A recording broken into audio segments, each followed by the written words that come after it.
ডান হাতে স্নাইপার ঠেকিয়ে গুলি করছে। আর আমাকে যাওয়ার সময় এতটুকু বলছে, যেমন আসছো তেমন মাসুল দে। শুনতেছি যে কিছু পুলিশ বলতেছে যে এই লাশগুলো পুড়াই দিতে। নিজের ভিতরে ভয় ছিল যে হাত যতটুকু কাছে আরো কাটা লাগে কিনা, কারণ ইনফেকশন ছিল, পচন ধরছিল।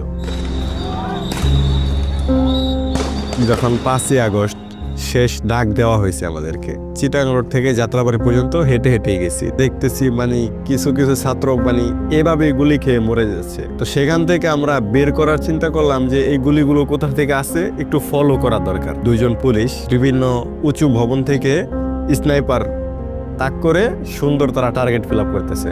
একটা পর্যায়ে দেখি আমাদেরকে থানার ভিতর থেকে গুলি করা হইতেছে। শেষে দিয়ে ওরা আবার কিছুক্ষণ গুলিটা স্তব্ধ করে থামায়। কিছু পুলিশ ভিতরে সিরিয়াল ছিল, ওনাদের সিরিয়াল ছিল, আর সামনে ছিল সেনাবাহিনী। মেন গেট আটক করে ওনারা আমাদেরকে বাধা দিছিল থানার ভিতরে না যাওয়ার জন্য। ওনারা একটি সাউন্ড গ্রেনেড মারছে ভিতর থেকে। তো এই সাউন্ড গ্রেনেড মারার সাথে সাথে আমাদের ছত্রভঙ্গ হয়ে যায়।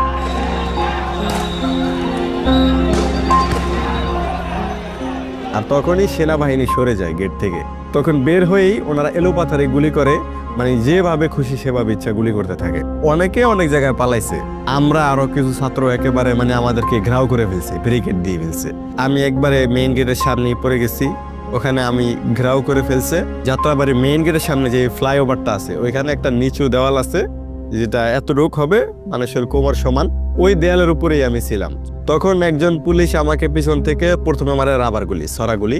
আর পরের একজন পুলিশ থানা থেকে বের হয়ে সরাসরি আমার সামনে এসে আমার ডান হাতে গুলি করে, এখানে একবারে স্নাইপার ঠেকিয়ে গুলি করছে।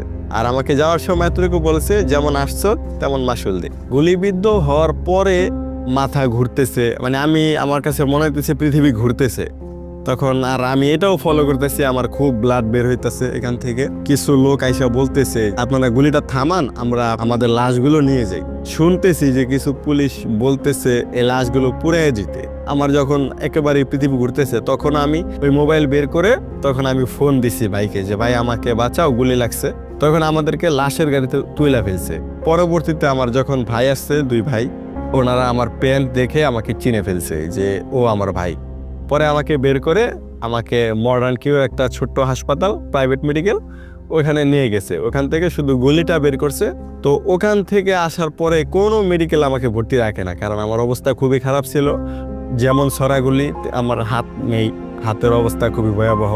তো কোনো মেডিকেলে ভর্তি রাখে না। আমার মা দেখা গেছে ডাক্তার পায়ে ধরছে যে স্যার আমার ছেলেটারে আপনারা বাঁচান, কিন্তু তাও কোনো লাভ হয় না। কোনো মেডিকেলে একেবারে এভরিথিং, কোনো মেডিকেল রাখি না। ওই দিন শুধু অ্যাম্বুলেন্স ভাড়াই গেছে আমাদের 40 থেকে 60 হাজার টাকা। তো শেষ পর্যন্ত আর কি আমাকে নিটোরে ভর্তি করছে আপনার 5ই আগস্ট রাত্র 12টার দিকে, বা 11টা সাড়ে 11টার দিকে হবে। তখন ওনারা ভর্তি নিল, ভর্তি নিছে হাত কাটার জন্য, হাত রাখার জন্য না। পরের দিন সকাল 11টার দিকে হাত কাটতে নিছে, তাও আমার ট্রিটমেন্টের জন্য ঘুষ দিয়ে অপারেশন থিয়েটারে ঢোকা লাগছে। এভাবে ট্রিটমেন্ট হচ্ছিল না, তাও বিভিন্ন অবহেলা ভিতরে ছিলাম আর কি নিটোরে। ঠিক মতো ওষুধপাতিও হয়নি, বা আবার দেখা গেছে নিজের ভিতরেও ভয় ছিল যে হাত যতটুকু কাছে আরো কাটা লাগে কিনা, কারণ ইনফেকশন ছিল, পচন ধরছিল, এই কারণেই।